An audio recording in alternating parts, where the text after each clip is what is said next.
네, 오늘은 예레미야 39장 1절에서 18절 본문으로 아침 메시지를 나누겠습니다. 요즘 돌아가는 이렇게 모습을 보면 길거리에 사람들과 마주치면 한 99% 이상은 마스크를 쓰는 것 같습니다. 제가 이제 머리를 이제 커트하면서 미용사분과 말을 나누다 보니까 마스크를 쓰다 보니까 이제는 그게 답답해도 오히려 그걸 벗으면 이상하고 편하다고 하는 말까지 듣게 되었습니다. 거기서 느껴지는 것은 무엇이냐면 생명이 그만큼 소중하다라는 것입니다. 아무래도 그것이 뭐 사실이든 아니든 얼마나 지금 치명적인 병이 돌고 있든지 아니든지 사람들에게는 위협으로 느껴지는 것이죠. 그것을 통해서 어떤 생명의 어떤 부담을 느끼니까 전 국민이 정말 그렇게 말을 잘 들을 수가 없어요. 한 99% 이상은 마스크를 지금 쓰고 다니는 그런 모습을 보여주고 있죠. 그 중심에는 무엇이 있습니까? 자기 생명을 지키려는 그런 노력이잖아요. 그것이 어떤 자기의 생명에 위해를 가한다라는 그 어떤 믿음이 있으니까 그렇게 이제 실천을 하는 것이죠. 그런데 우리 그리스도인들 보면은 정작 심판에는 너무나도 무관심한 모습을 보게 됩니다.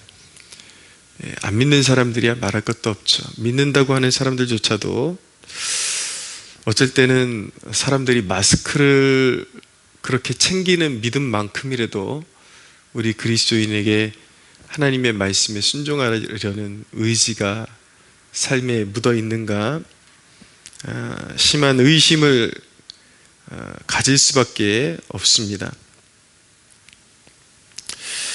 우리가 살면서 어떤 약속된 시간이 반드시 임박하잖아요. 아이들에게 자기 생일도 엄청 기다리더라고요. 근데 벌써 1년이나 가까이 남은 생일도 그렇게 꼬박 기다리는데 언제 오나 이런 식으로 기다리지만 시간은 옵니다. 이제 생일이 다가오죠. 그리고 아이들 방학하면 개학도 다가오고 시험 날짜 받아놓으면 시험 날짜도 먼 것 같지만 반드시 다가오는 것처럼 하나님이 말씀 가운데 확정하신 심판도 반드시 인간에게 다가오게 되어 있습니다. 오늘 본문이 바로 시드기야에게 그런 날입니다. 그날입니다. 바로 이제 바벨론에게 예루살렘이 함락되었죠. 그래서 도망가려고 하다가 이제 바벨론 군사들에게 잡혀가지고 바벨론 왕 느부갓네살 왕 앞에 시드기야가 끌려와서 신문을 받게 됩니다. 여리고 평원에서 붙잡혀가지고 리블라에 있는 바벨론의 느부갓네살 왕에게로 올라가며 왕이 그를 신문하였더라. 바벨론의 왕이 리블라에서 시드기야의 눈앞에서 그의 아들들을 죽였고 왕이 또 유다의 모든 귀족을 죽였으며 왕이 또 시드기야의 눈을 빼게 하고 바벨론으로 옮기려고 사슬로 결박하였더라. 갈대아인들이 왕궁과 백성의 집을 불사르며 예루살렘 성벽을 헐었다라고 말씀하고 있습니다. 여러분, 우리가 생명을 누리기 위해서 제일 먼저 우리 인생에 고려해야 될 일이 바로 심판입니다. 그날이 반드시 다가오기 때문인 것입니다. 심판날은 반드시 옵니다. 우리가 심판을 고려하게 되면은 우리 삶에 제일 중요한 것이 생명의 안전장치라는 것을 알게 될 것입니다. 그것이 무엇입니까? 바로 예수 그리스도의 이름으로 말미암아 의롭다함을 받는 것이죠. 그 의롭다함을 받는 칭의의 은혜 아래 거하는 것, 예수 그리스도와 하루하루를 동행하는 삶을 사는 것, 이것보다도 더 소중한 안전장치가 있겠습니까? 마스크는 결코 우리의 건강을 지켜주지 못할 뿐더러 결코 인류의 심판을, 인생에게 다가오는 심판을 지켜주지 못합니다. 심판에서 우리를 건져내지 못합니다. 그러나 예수 그리스도의 이름, 그분과 동행하는 그 삶은 반드시 우리를 심판과 환난에서 건져내게 되어 있습니다. 여러분이 하루를 시작하면서 가장 먼저 챙기는 것은 무엇입니까? 여러분도 마스크입니까? 그 보잘것없는 것에는 그렇게 집착을 하고 챙기는데 정말 인간의 어리석음과 미련함이 어디까지인지 아무리 말을 해줘도 제일 중요한 것을 챙기지를 않습니다. 그러나 그날은 불현듯 옵니다. 누구나가 하나님의 심판대 앞에 서는 것을 멀리 있는 일이라고 생각하지만 어느 날 갑자기 호련히 불현듯 자기의 삶 가운데 반드시 다가오고야 마는 것이 바로 심판대 앞에 서게 되는 것입니다. 그런데 오늘 본문에 보니까 구원을 경험하는 두 사람이 나타나는데 한 사람이 누구냐면 바로 예레미야 그 자신입니다. 예레미야는 이 환난 가운데서 구원을 받게 되었습니다. 바벨론의 왕 느부갓네살이 11절 이하에 보면은 그 자신들의 수하에 있는 이제 사람들에게 명령을 해서 예레미야를 선대하고 해하지 말라고, 그리고 그가 원하는 곳으로 보내서 평안히 살게 하라고 그렇게 명령을 내립니다. 그래서 감옥들에 갇혀 있던 그 예레미야가 오히려 구원을 경험하게 되고 자유를 경험하게 되는 그러한 역사가 일어나게 됩니다. 권세자들이 다 멸망하고 부한 자들, 그리고 세상에서 모든 것들을 쥐고 누리던 그런 세력들이 다 멸망하는 날, 예레미야는 어떤 사람이었습니까? 가장 핍박받고 사람 취급받지 못하고 하나님의 말씀을 대언한다는 이유로 고난받던 그 사람이 구원을 받았습니다.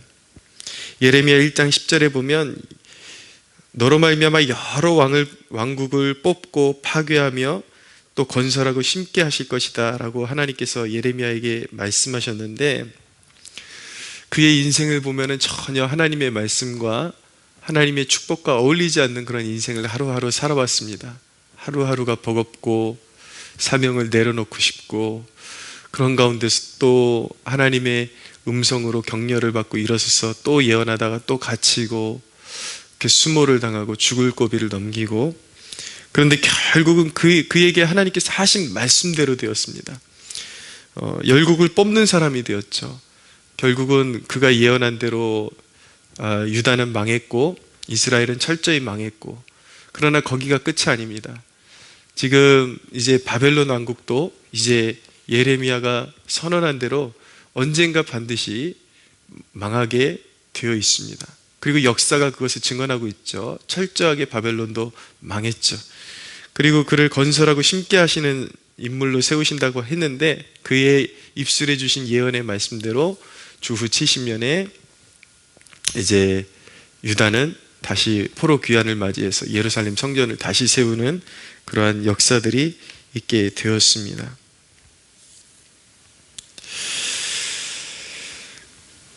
사랑하는 여러분, 우리가 기억해야 되는 것은 불순종하는 자들에게 하나님의 말씀을 홀대하고 믿음 없이 살아가다가 그 말씀을 염두에 두지 않고 살아갔던 그 모든 사람들에게도 그날은 호련히 다가올 것입니다. 그 심판의 날이 호련히 다가올 것입니다. 그러나 분명히 믿음의 사람에게도 구원은 성취되고야 말 것입니다. 여기 구원받은 또 한 사람이 있는데 바로 구스인 에벤멜렉이라는 사람입니다. 15절 이하에 나타나는 사람인데, 하나님께서 바벨론의 신하들을 통해서 자유를 주시기 전에 감옥들에 갇혀 있을 때 예레미야에게 주신 말씀입니다.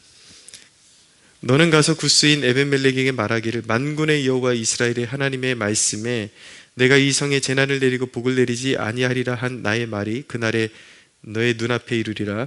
여호와의 말씀이니라. 내가 그날에 너를 구원하리니 내가 그 두려워하는 사람들의 손에 넘겨지지 아니하리라. 내가 반드시 너를 구원할 것인즉 내가 칼에 죽지 아니하고 내가 노략물같이 너의 목숨을 얻을 것이니 이는 내가 나를 믿었음이라 여호와의 말씀이니라 하시더라. 자, 구스인 에벤멜렉이 누구입니까? 이전에 고관들에 의해서 예레미야가 감옥들 안에 있는 구덩이에 빠져서 갇혀 있었던 적이 있었는데 거기서 굶겨 죽을 뻔한 그런 위기가 있었는데 거기에서 이제 시드기야 왕에게 청해가지고 사람들을 데리고 가서 예레미야를 구덩이에서 끌어올려가지고 목숨을 살려주었던 사람이었습니다. 그렇게 그가 행동할 수 있었던 이유는 무엇입니까? 무엇이었는가? 이는 내가 나를 믿었습니다. 하나님을 향한, 여호와를 향한 경외감, 하나님을 향한 그 믿음이 있었기 때문에 그 믿음이 그로 하여금 의로운 길을 선택하게 만들었던 것입니다. 이와 같이 믿음을 따라서 고난을 감내하며 의의 길을 걷는 자들에게 하나님은 반드시 그의 선행을 갚으신다라는 것을 보게 됩니다. 그의 믿음대로 그가 선을 행했을 때에 그 믿음에 상응하는 그러한 상급을 하나님께서 그에게 허락하시는 것이죠.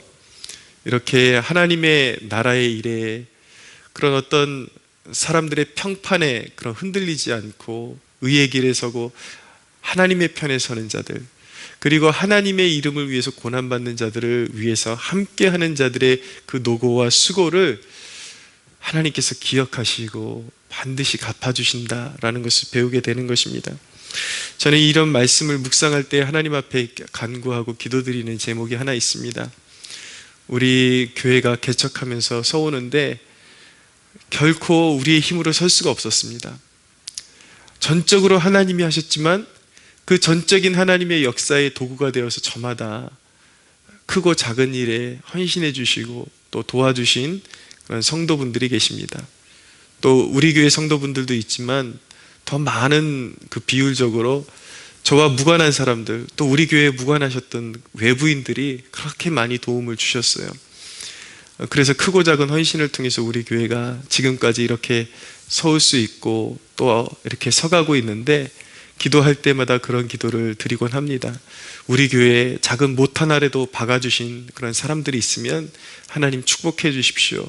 또 때로는 믿음 없이 와서 믿음이 무엇인지도 모르고 교회 일이니까 와가지고 또 시간 할애해갖고 헌신해 주신 그런 분들도 있는데, 그런 사람들도 작은 일이라도 교회 바닥 하나라도 닦은 분들이 있다면 하나님 그들을 기억해 주시고 축복해 주십시오라고 드리는, 그렇게 기도를 드리곤 합니다.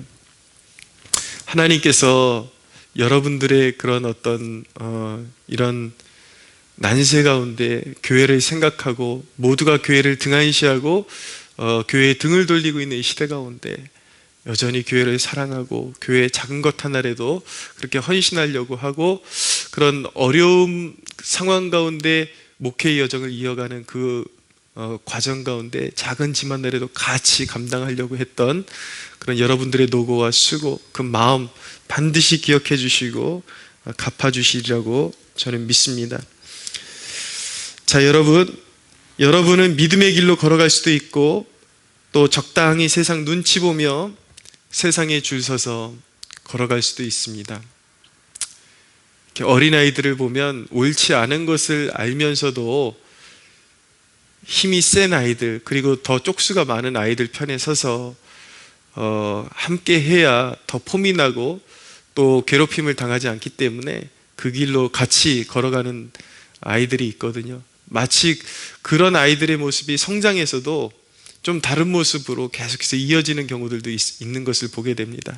세상 눈치 보고 세상이 교회 욕할 때 같이 서서 욕하고, 그래야 자기가 뭔가 이 시대 가운데 깨어있는 것 같고 자기의 어떤 입지가 빛나는 것 같고.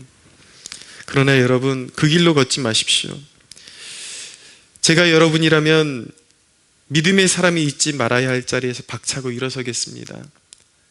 쓸데없이 술자리에 앉아가지고 얼굴이 시뻘개져가지고 정신도 없이 몽롱하고 그런 상황 가운데서 했던 말 계속 되풀이하면서 세상 사람들과 함께 세속적인 삶, 그리고 쾌락적인 삶에 물들어가는 자기 자신을 저라면 건져내겠습니다.